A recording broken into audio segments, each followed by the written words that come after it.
Hi, my name is Ken, And my name is Jason. and today on Two Guys and Some Cardboard Unboxed, we're going to talk about digital board games and how they've actually changed our perception of how regular board gaming goes down. We're also going to go over the internet retailer ban, and that's just the set of rules that prevent internet-only retail, and how those rules are kind of a little archaic at this point.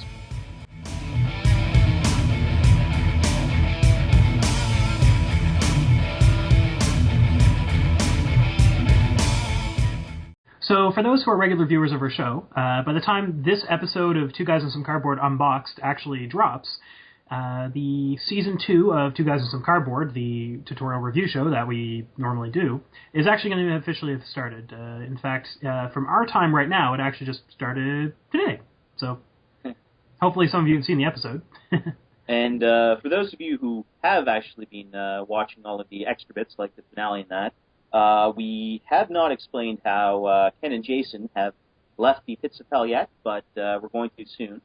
It's just kind of hard to get all of the actors together to play that out. So, and also there's a lot of wibbly wobbly time stuff going on there, so it doesn't really matter when we show it up. No. So as far as local events goes, we do have our Boardgasm event coming up very soon.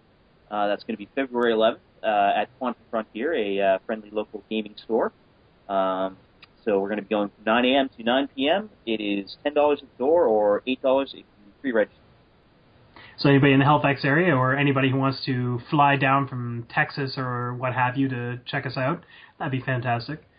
Past our own events that we actually are hosting ourselves, Halifax Game Night, which is actually a very, very prolific games group in the area here, which hosts a ton of events all the time, has a ton of events coming up this month. So if you're in the Halifax area, you want to check out February 7th, 8th, 14th, 21st, 22nd, and 29th, they're having events coming up. So I'm not going to go into super details about all of those, but the 7th, I believe, is a late Groundhog Day event. The 14th, I don't think it necessarily mentioned anything about Valentine's Day, but I think that's what it's implying.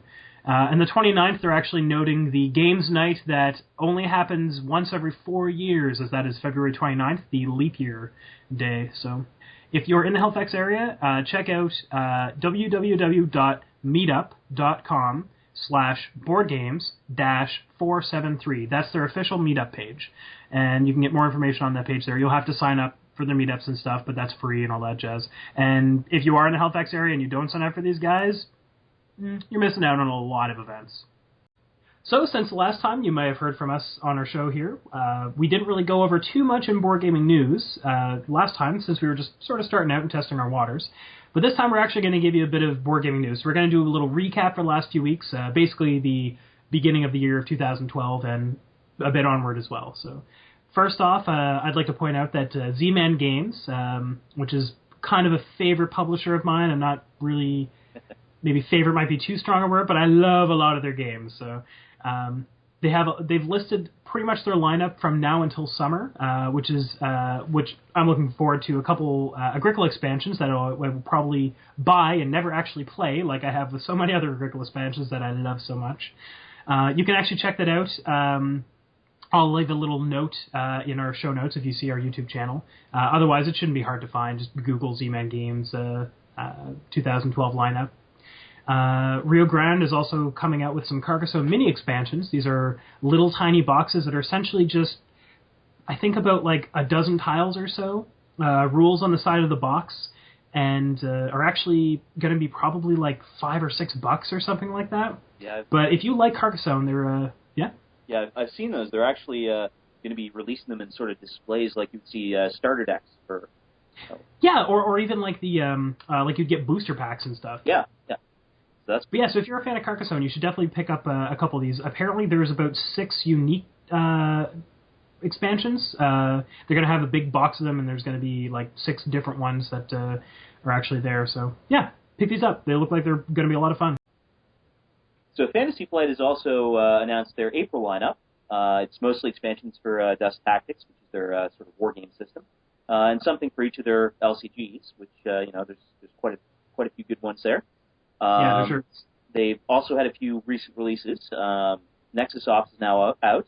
We actually have a video detailing how to play that, the old version, new version. Well, the old version, yeah. Yeah, the new version. I'm actually really looking forward to the new one too, though. Like, it looks like there's going to be a lot of good out of that. Like, well, yeah, I don't know. It's got like it's the same game, but there's a lot of variants. Like there's a lot of new races and stuff. So I definitely check that out. Their new edition of Wiz War has just been released. That's kind of been a grail game for a lot of people. So it's kind of nice that there's a new edition of that. It looks pretty snazzy. Also, Rex was just released, and for those of you who don't know, that's a retheming of the old Dune board game into FFG's TI3 universe. So it's and Dune was another kind of grail game that's been out of print for a while. So FFG really seems to be kind of moving into remaking a lot of these old games that people really love, which I kind of like. Which is it's a pretty nice trend because that way they're sort of modernizing a bunch of classic games. Yeah.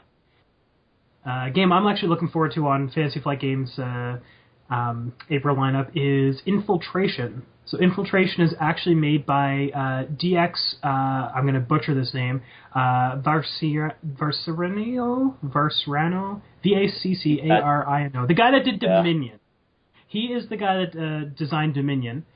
And this game, Infiltration, is actually going to be designed by this guy and is actually set in the android mythos. Another game that I had to mention once I saw it coming up, Star Trek Catan. That's right, ladies and gentlemen, Settlers of Catan, Star Trek. This is coming in March. This is a real game, and it is going to be coming in March. I'm not entirely sure how I feel about that, but we'll see how it goes, I guess. I feel that this game is going to boldly go where no other Settlers of Catan game has gone before. I said it. I agree with that statement. I don't necessarily think that is a good thing. But well, you know what? I guess prove me wrong, Mayfair Games. Oh my God! Well, I guess we'll find out in March then. Yeah.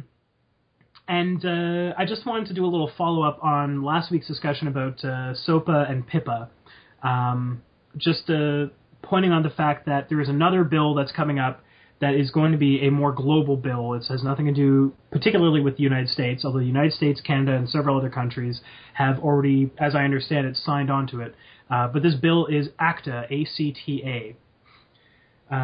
This is going to be arguably as harsh a bill as SOPA and PIPA was, but for very different reasons. I'm not going to go through everything at the moment, but if you have not heard about ACTA yet, please do a Google search and please read up on it because we do not want this bill to come out the way it is. It's one of those things, especially for people who really like shows like this on YouTube. It's going to pretty much cripple, like all of this stuff is going to cripple YouTube. It's going to cripple Facebook, all of these sites. So if you haven't been involved, even if you're not in the United States, there's still stuff you can do. Search for it, find out what you can do, and help us stop this ridiculousness. Absolutely, and again, just to reestablish this fact, this is a global bill. This isn't a United States bill. This is going to be a global thing enacted, and it's going to affect a lot of countries all around the world. And I mean, there's some nasty stuff coming up ahead, and the internet is either going to prosper or suffer. And I'm thinking suffer is probably the most likely part there. Yeah, which is unfortunate. So on a little lighter topic. We're going to actually start talking about our topics for the day. So, Jason, we got digital board games and internet retailer ban. Where do you want to start? You go right ahead with digital board games. All right, digital board games. So, I'm sure that anybody who has picked up their mobile device, because you all have mobile devices now, or even looked at their computer in the last little while, you have probably noticed that you actually have the option to play a lot of interesting different games on your computer rather than around the table. So first off, you have the board gaming hobby in general. So board gaming, you get a bunch of people, you all sit around the table, you set up a board game, you have fun for, I don't know, half an hour to a few hours, all night, 4 or 5 days at a time, depending on what game you're playing. That sounds like one of our parties. This sounds like quite a few of our parties. Yeah. So you get together with all these people and you play these games. Afterwards, you have to take it all apart, put it back in the box, or just restart from scratch again.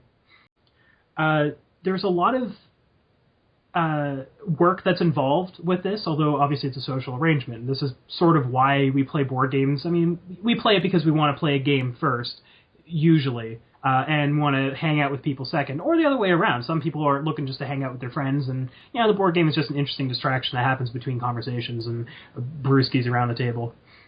But the interesting thing about these digital board games is that they essentially do all the work for you. So if you are just interested in just playing a game, you can just go to one of these digital board games and play it and get your craving out.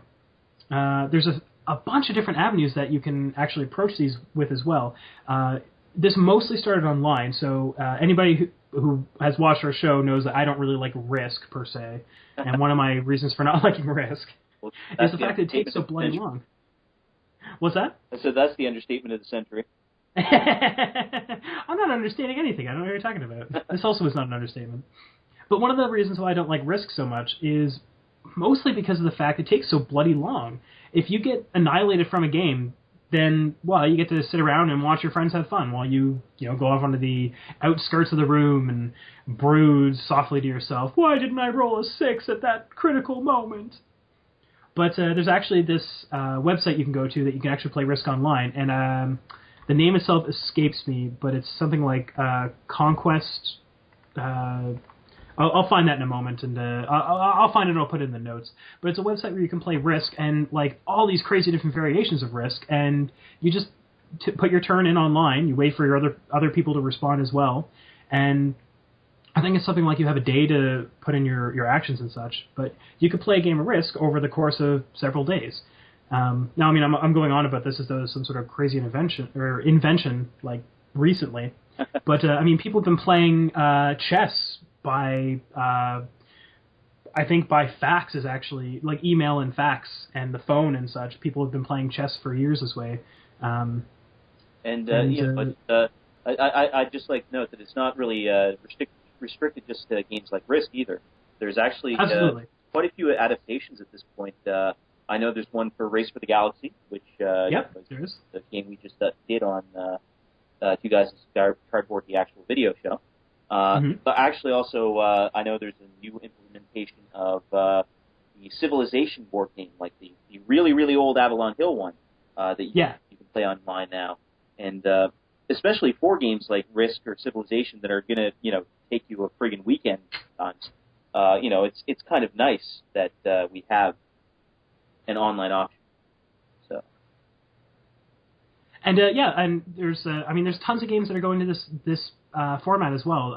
Ticket to Ride, one of my favorite little simple games from Days of Wonder. They actually have gone to an online format as well, and so many other games are doing this.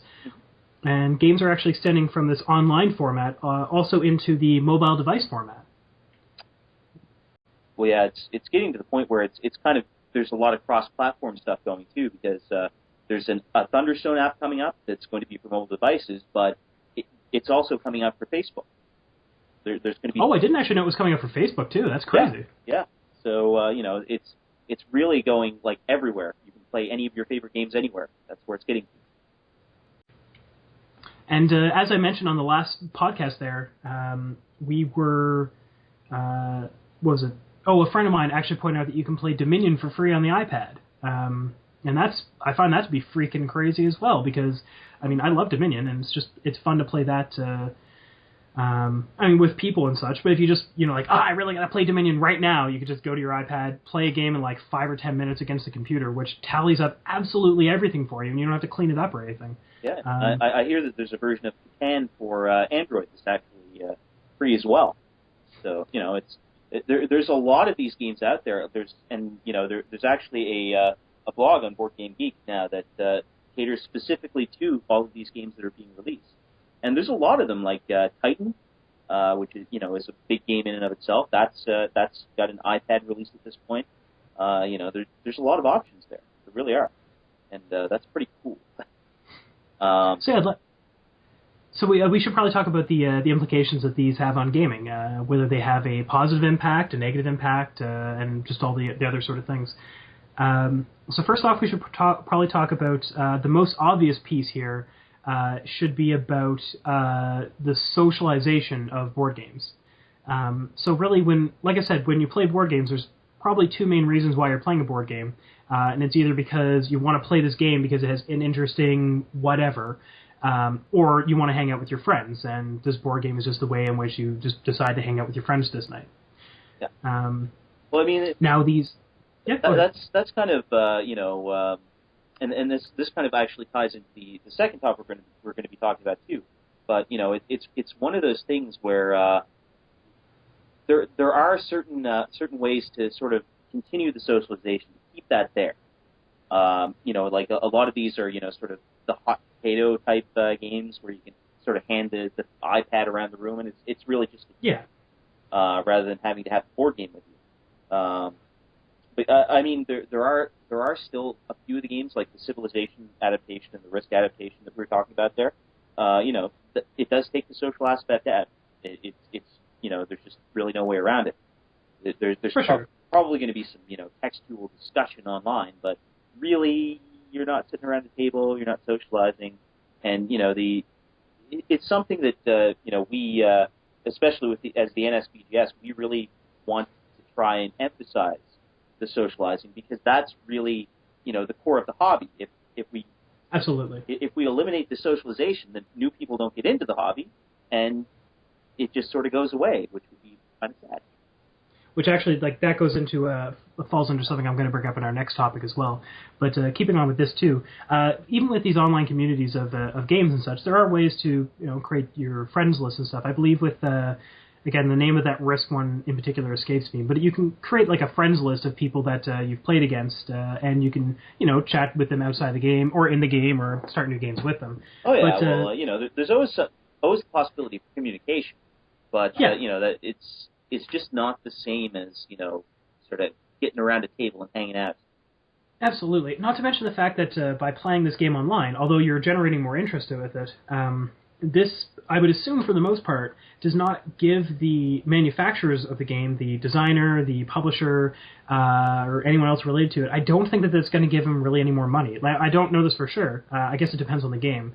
No, I would assume with when you start getting into the apps and things like that, where you can get Catan or Small World, Carcassonne, all these other great games and such for your iPad, your Android phone. Obviously, you're going to be giving the designers a little bit of money in that sense. And, I mean, telling someone, hey, buy Catan for $5 and it'll do all the work for you, or buy it for $40 and find some people that are willing to actually spend a few hours with you and such. And you still have to do all the work of setup and stuff. The digital one obviously comes to like a more of an intriguing sort of, I guess I'm kind of getting ahead of myself here, but the digital copy is arguably a little easier going there, and it's also easier to it's easier to introduce new players to a digital copy of the game, because the game is going to be doing all the things for them. Yeah. But it's also going to make it so that they're not so familiar with the rules, so things are going to be happening that are somewhat beyond their comprehension, and they don't really know why the game is doing it themselves. I guess I'm sort of leading into the second point here of how does this affect the rules and the mechanics and how you actually play the game. Yeah. One thing I'd like to point out too, though, and that there's kind of advances coming in as far as how digital board games are actually served up. Yeah. I don't know how many people listening to this are familiar with Microsoft Surface. Yes, the Surface. I wanted to bring that up, but you go right ahead. Yeah, so this is a technology where it's really not viable for a gaming group at this point, because it costs a few $1,000s. It's fairly expensive, yeah. But essentially, what it is it's a table, and most of the surface of it is just a mounted LCD touchscreen. And not only is this a touchscreen, but it can actually detect things that you place on it.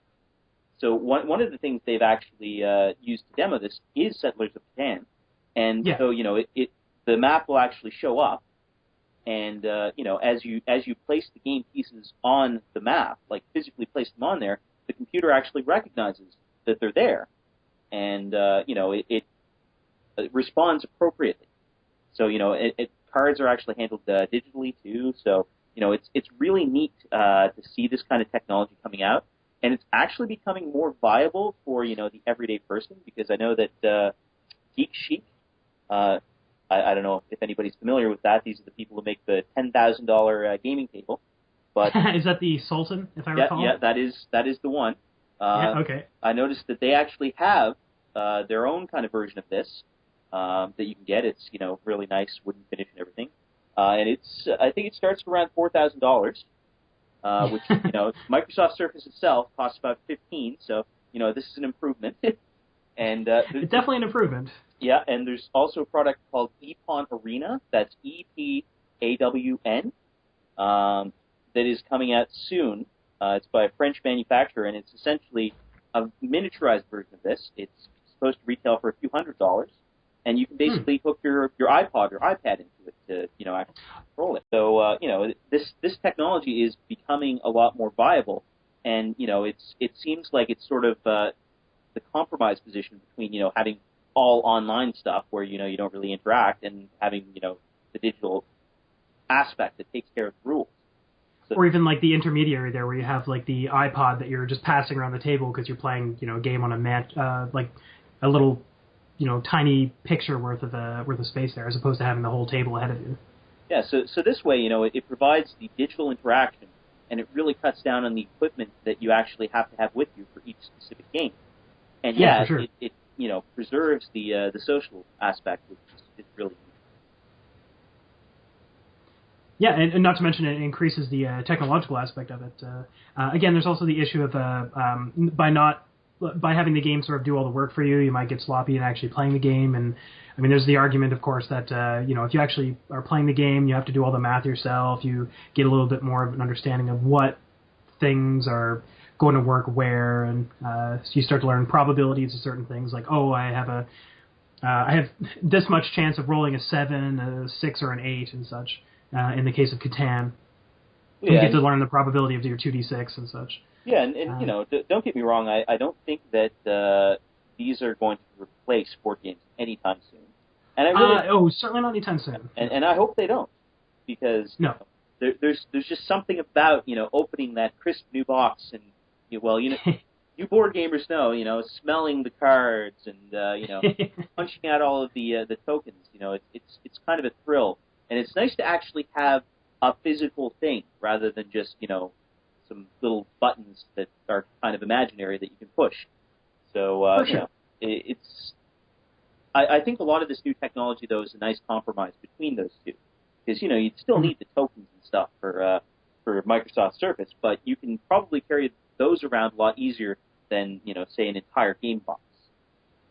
Yeah, well, this is very true. Although, mind you, the Surface isn't exactly going to be transportable in any capacity. Well, no, that particular technology probably isn't. But, then again, but no, yeah.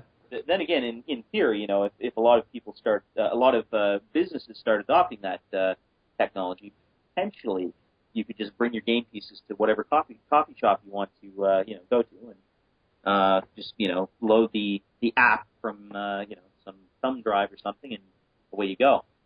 So that's actually an interesting point. That's actually a place that this Surface could really come up to, where instead of like you would go to, say, your local gaming store and such, and they would have one of these Surface devices, which is obviously the size of basically a full-size table, and just the idea of being able to bring your game with you on a thumb drive or something, and don't just bring like a little box of bits and stuff for the particular game, or even if the place itself actually just had a library of different games you could access. It'd be a very interesting way to actually demo these types of games for people without actually having to be there for the actual people who are trying to play it. And then afterwards they might be like, oh, I really like this game. I'd like to pick this up at this store that I'm at. It's kind of it's just a really good idea that I really hope that it becomes, financially viable for more people. Yeah, for sure. Again, at a $15,000 price tag, it's not going to be in anybody's, or it's not going to be common in the household anytime soon. But it's still definitely really cool technology. Yet, but someday.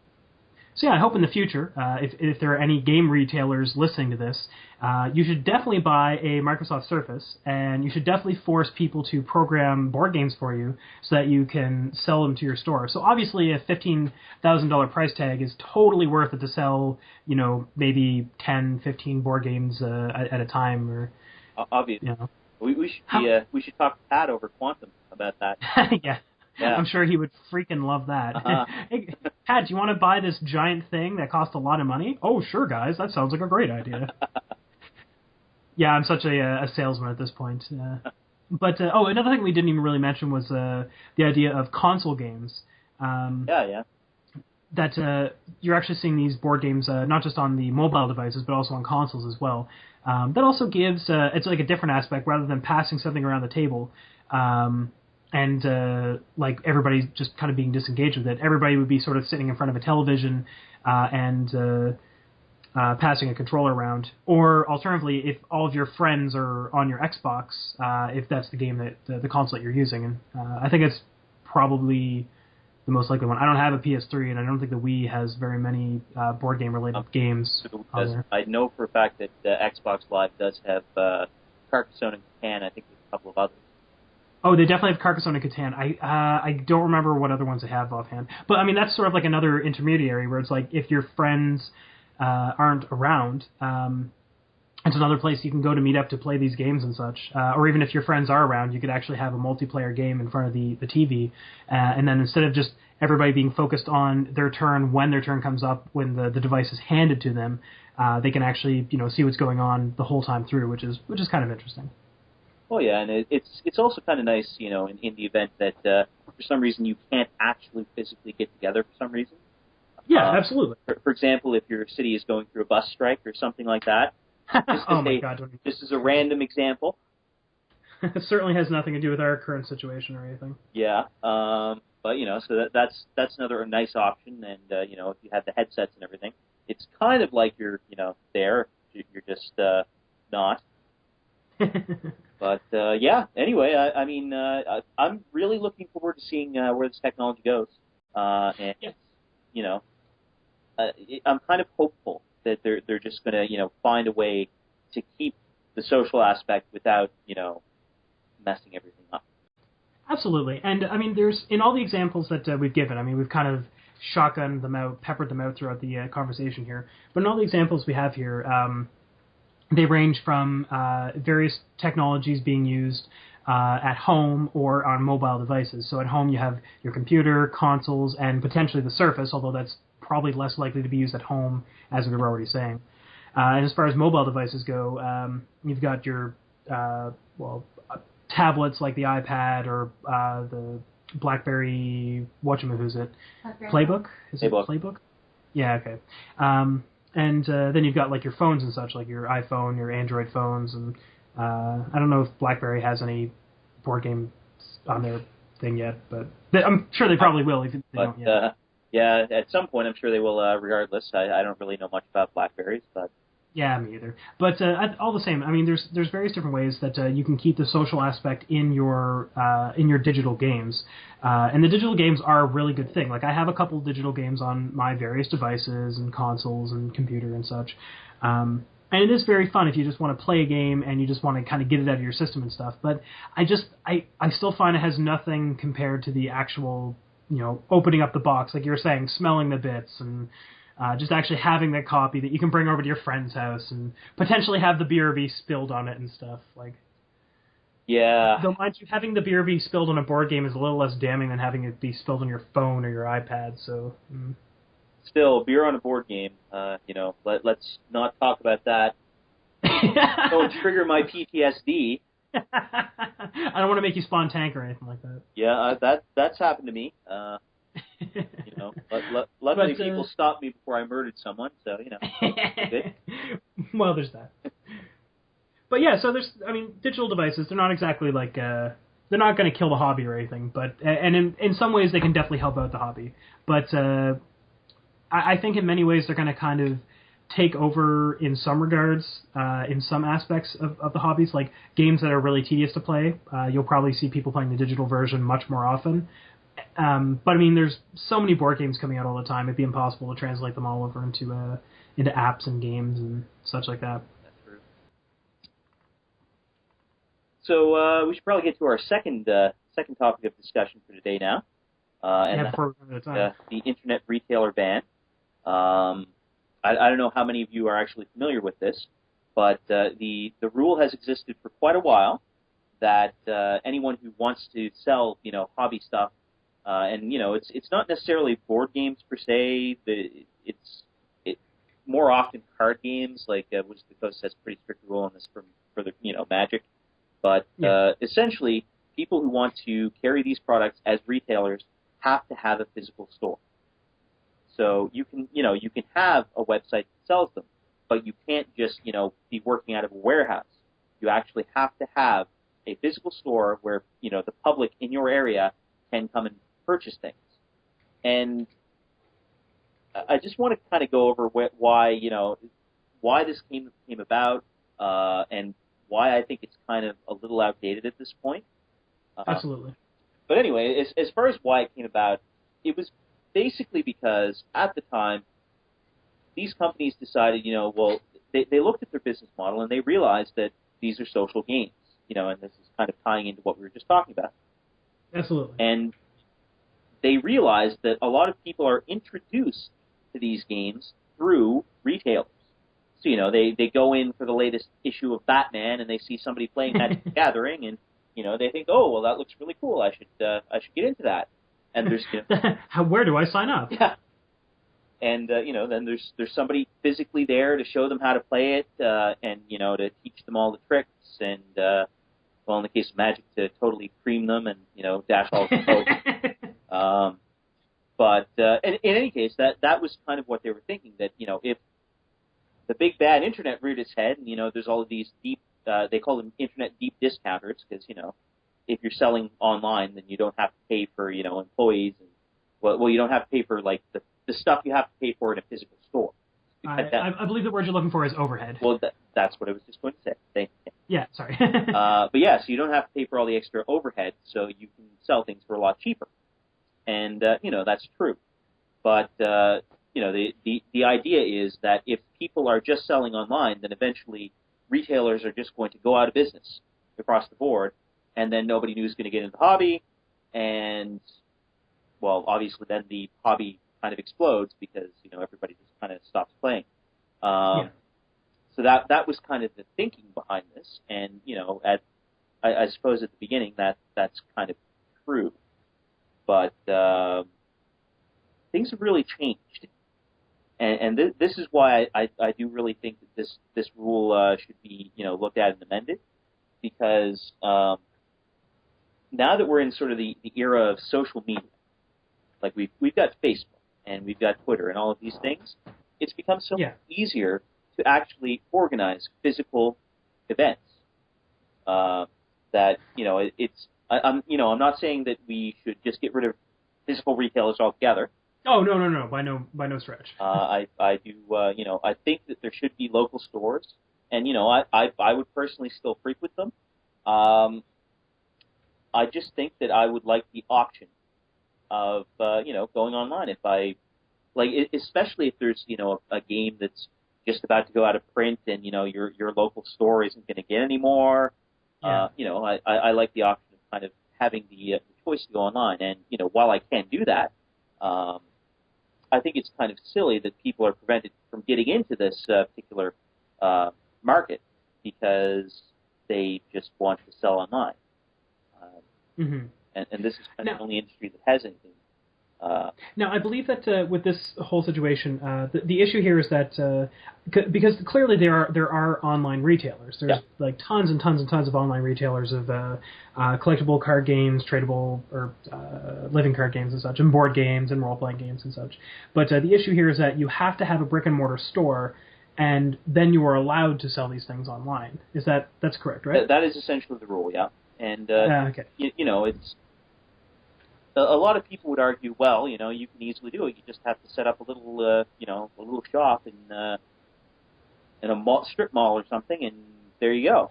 And I mean that's true, but at the same time, if I were getting into retail, and I didn't necessarily want to have to deal with that crap, because let's face facts.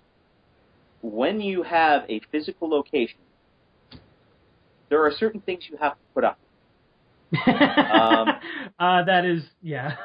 That is very true. Because, you have, well, in addition to having to, hire employees to actually have to be there, for the entire day and everything, in addition to having to hire people to run the online side of your business, you have to deal with all of the other idiosyncrasies of the hobby realm. How very political of you. Yeah, well, I'm trying to be as correct as possible because I'm trying to think of our viewer base here. Well, listener base, I suppose, in this case. But yes, I suppose that's true. But yeah, I mean, it's there are a lot of annoyances with having to run a physical retail shop. And, absolutely. If I want to get into something and I don't want to have to deal with that, I'd kind of like to have that option. But, if I do want to get into, hobby type stuff and sell Magic the Gathering and, a lot of board games and stuff, I have to deal with that because of this rule. And, I just don't really think that's fair to people trying to break into this particular market. Absolutely. Now, I know that, as you had already previously discussed here, the main reason why this ban on internet retailers without brick-and-mortar stores essentially comes from the idea that if you do not have a brick-and-mortar store, then you're not actually facilitating a community and such. I always feel that is a valid point. However, one of the things I always think to be very strange about that is the idea that if you're buying any of these games, a role-playing game, a card game, a board game, you have to have people to play that game with. Like, you either already have a group or you're going to be finding a group. And if you decided to buy this game online for whatever reason, either because it's cheaper online, you don't for some reason don't want to support your local businesses, which you should be, by the way, when you can. But you just simply can't find it in your neighborhood, or in your game retailer or your local gaming store just says, no, I don't have any way of ordering that particular game in, or it's at a print or something like that. Having that option of having the online retailer is obviously very important. And I don't know. I feel like having the brick and mortar store is kind of more important than having the online store, because I mean there are 1,001 online stores out there, but just the fact that there is not an option, like you don't have the option of being an online store without a brick and mortar store as well. It seems very strange in this day and age, because I mean, let's face it, where's most of our media and time, or media consumed from and time spent on, is the internet. This is where we generally go for most things. I mean, you can buy your damn groceries on the internet nowadays. As far as that goes, though, and yeah, I think you actually can get groceries on the internet. But getting away from that, yeah. I mean, as far as requiring a brick and mortar store, I really don't think that's necessarily the case anymore. Okay. Mostly because, especially when we're talking about just things in Halifax here, really there's 2 or 3 different groups that run events that involve board games, and amongst the 3 of the major ones, none of them really do a whole lot at gaming stores. That's not true. Halifax Game Night actually does a lot of. Do you mean like the? Well, they do some. Don't get me wrong. And no, that's true. Yeah. Obviously, we're doing Boardgasm at Quantum Frontier. So I'm not saying again. I'm not saying that I think we should just do away with brick and mortar retailers entirely. No. That's not even on the table. But it's just that a lot of the, for example, a lot of the events for Halifax Game Night, they do them at like local community rooms. In grocery stores and things like that, and most of their organization and most of their sort of letting people know about these events, getting new people into the games, that's done online. Yeah. For sure there is a portion of that that's being done at brick and mortar stores, but yeah, like posters and such like that. Yeah, but more and more of that is moving online, and so while I still value brick and mortar stores, I don't think it's necessarily necessary to have them for the hobby to continue at this point.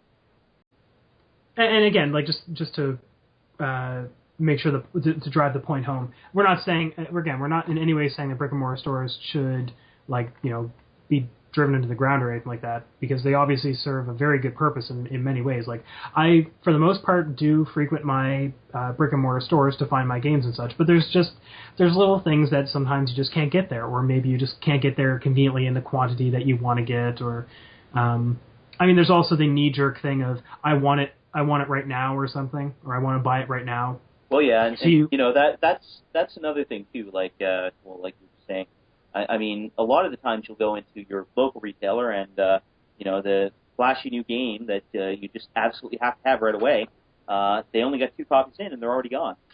Yeah, and true. In the case of a lot of local level retailers, they usually only do their orders maybe once a week if you're lucky. For stuff sure. like this. So then you're pretty much SOL. And you just have to wait. Not to say that online retailers get them to your door instantly, but at least for sure that it's more likely that an internet retailer is going to have that in stock. That new big thing. They're going to have tons of them, and they're going to be able to ship them out right away. And it's true. So like that. As far as I'm concerned, when I'm buying things, like whenever we go to Quantum Frontier for Boardgasm or something like that, I spend massive amounts of money. Oh yeah, that's not in question. I really like the guy who runs the place, Pat. He's a great guy. I want to support his business, and absolutely. I obviously I really like board games, so I want to get more board games. And if I recall, I think your high score at Pat's is something like $250, or I'm gonna have to plead the fifth on that one. I see how it is.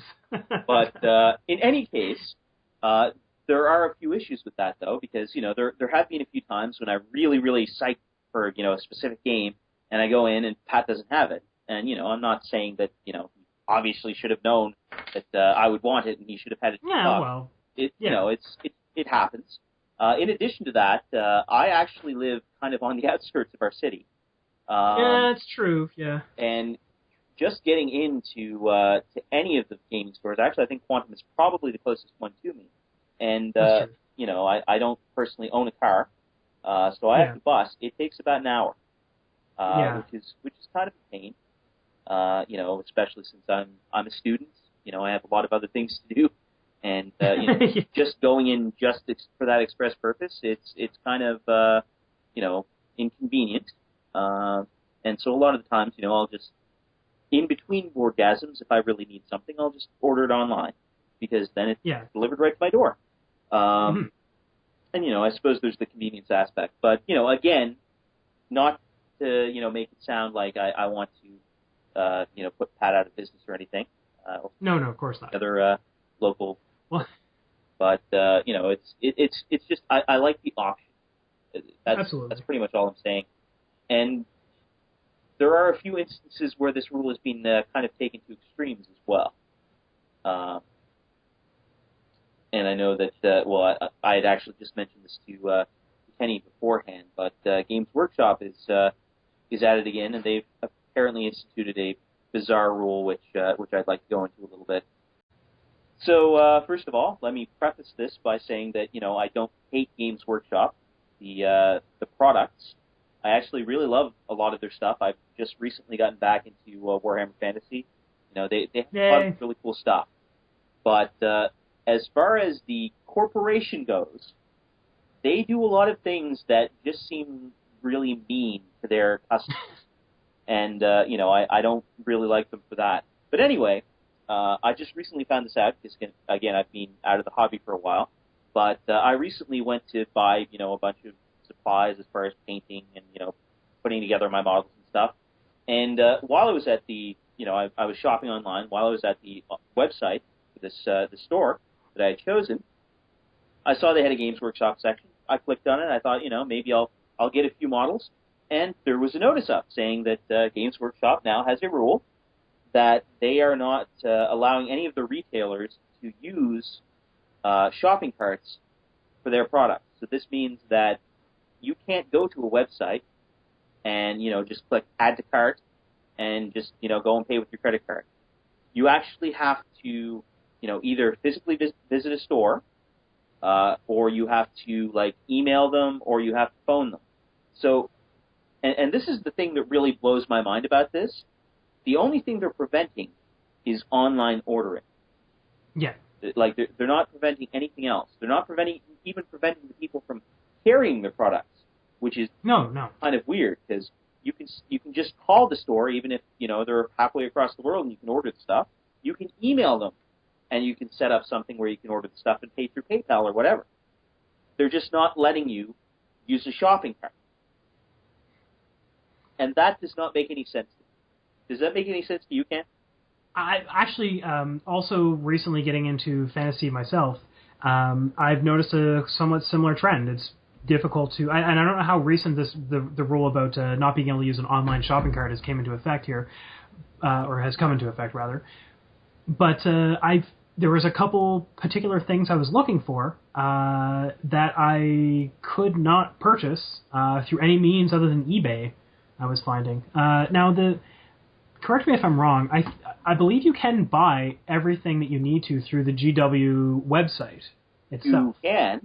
However, with GW, I find that the markup is actually quite a bit more than at standard brick and mortar retailers, and right. especially more than online retailers. Yeah. So I think that essentially what they're thinking is, well, if we do it this way, then people will get so annoyed, and they don't want to inconvenience themselves and actually have to deal with people, that they will go to our website and they'll pay our exorbitant prices rather than getting the discounts on these other online retailers.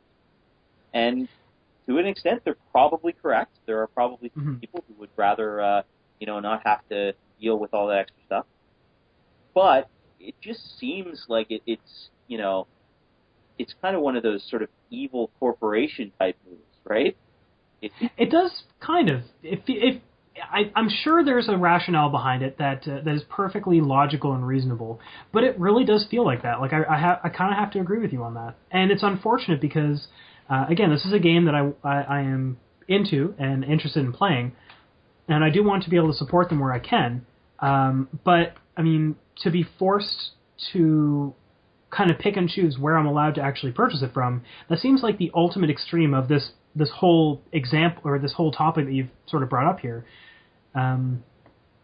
where you're sort of not even just not allowed to purchase something online if you don't have a brick and mortar store, just literally you're not allowed to purchase it online is kind of what the end is there, almost. Like like you are allowed to purchase it online, but not through like a regular means, essentially.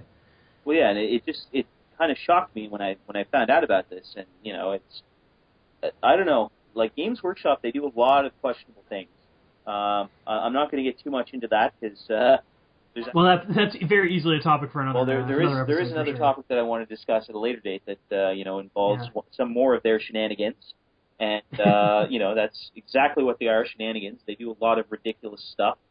Well, I mean, they're kind of like the Metallica of the board gaming and hobby world. It's an interesting way of putting it, but I know what you're saying. Well, they're kind of doing all these things that really only screw over their fans. I mean, this doesn't affect anybody but their fans, and it's only going to tick off their fans. So I don't understand how this company continues to make tons and tons and tons of money when they're basically trying to, well, it seems like they're trying to annoy their fan base.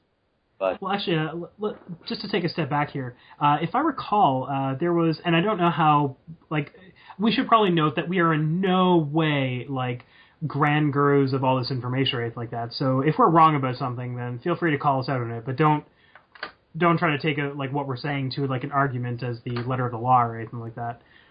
But if I recall, I believe that Games Workshop specifically was reporting low income or something like that in a recent quarter. They were actually, I guess, not doing too hot in the past little while. They have been going through some tough times. I do know that.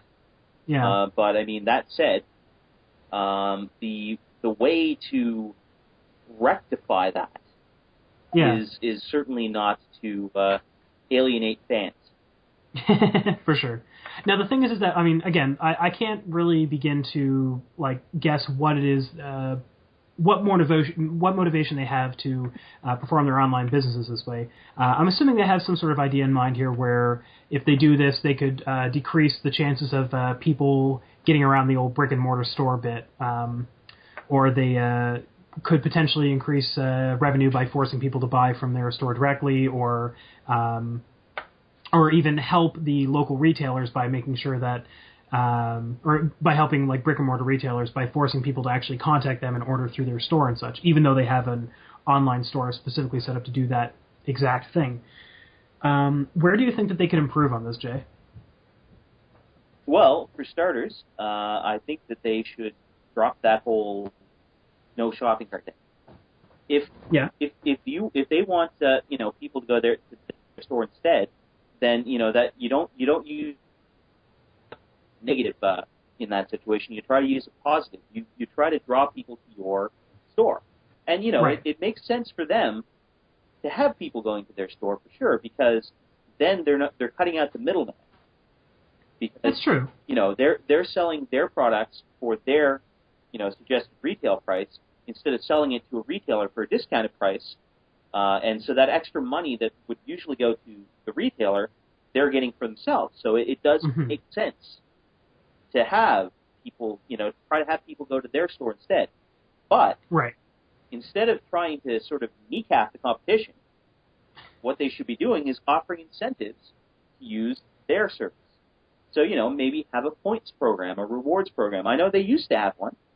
Okay. I think they got rid of it. But, institute stuff like that to draw people to your store, because, this whole shopping cart thing just seems like it's very petty. Again, like I said before, I'm sure they have some sort of rationale behind it, and it has to go a little further than just like we want more monies. But at the same time, like it's this whole online shopping cart thing. You'd think that any sort of way that they could increase the convenience of sale would be an acceptable way to put out their product and such, rather than severely limiting the way in which you can actually, or inconveniencing, I guess is probably the better way to put it, inconveniencing the way that you actually, purchase their items and such. Yeah. I don't know. I don't really. Well, I mean, again, I can't really begin to like speculate exactly why they do the things that they do. Well, and like you're saying, I'm sure that they have a reason, whether it's good. Yeah. Who knows? But that said, if this were a good idea, then I'm pretty sure a lot of other businesses would be doing that. That's the other side too, and I mean, like, that's not to say that they're doing a bad thing because they're not doing what everyone else is doing. It's just this very bizarre thing where they're specifically doing things that other people, or they're specifically doing things that deviate from our standard accepted way of purchasing things, and because of that, it's this strange, I don't know, sort of thing that it's kind of hard to. I can't even really vocalize it, as you can tell. It's just, I don't know. It's kind of mind-boggling to me that someone would, in this day and age, would be trying to limit the way in which people can actually access their product, given that obviously other gaming companies sell their things online, maybe not directly. And actually, now that I'm thinking about this, I don't think you can actually buy products for most gaming companies through their own website and stuff. I think GW is one of the only people that actually do that. Actually, most of them do. Really? Yeah. Because I don't think. Can you get I remember before there was this whole thing where Wizards of the Coast didn't really have an online store of their own. Well, there are a few big ones that are that kind of don't, but that's kind of more of a factor of their parent company. Okay. You have to remember, Wizards of the Coast is done by Hasbro. Oh, yes, that's right. I always forget about that. Yeah, Hasbro, they're kind of a little, they have a very different business model. I suppose that's true. They don't sell their stuff online. They just sell millions and millions of copies of Monopoly to, Toys R Us, and Toys R Us sells it for them. Yeah, so, that's true. And this is kind of it, like, Wizards of the Coast is kind of the exception as far as I know, because most of the game companies that I know of sell their stuff. I know Fantasy Flight has their own store. That's true, they do. I'm pretty sure that most of the other miniatures companies do. I'm pretty sure Privateer Press who do War Machine and that stuff. Yeah, I don't really know offhand. I know that Malifaux, though, the Weird Games, I think that they actually do their own miniatures and stuff. That's Malifaux is a new miniatures game that seems to be popular around here right now.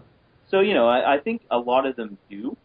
There certainly are exceptions, but I think that it's more along the lines of that most of them actually do sell their own products on their own website. But again, I could be wrong. Maybe I just frequent all the ones that do. But I kind of suspect that a lot of them do. And okay. Considering that, I just find it kind of odd that if this is such a good idea, then why isn't anybody else doing it? But anyway, I don't want to really beat a dead horse here. I think I've kind of for sure. kind of made my points on this. Yeah, I guess we've already kind of covered this in many ways already, so I guess there's not really much left to say there. Probably get a few Games Workshop fanboys saying, oh, you can't be bashing these people, they're awesome. And that'd be a great thing. That means that people actually listen to our show. Yeah, well, that would be, that's good, Even negative publicity is publicity. But I suppose that's true. But, again, don't get me wrong, I don't hate the products. I think that, Warhammer is a great game. It's a really interesting game.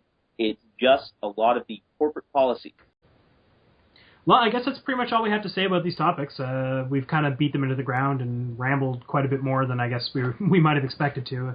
Got quite a bit of time on our meter here. So. Well, that's about the norm. Yeah, well, it's pretty much our standard, I guess. Yep. Our modus operandi, as it were. So I suppose you can join us next week. I don't know if we've decided what topics we're going to talk about then, but if you've enjoyed these topics so far, I'm sure we'll have something equally as interesting, or at least rambly to talk about. So I guess see you next week, and in the meantime, have some good games. Bye.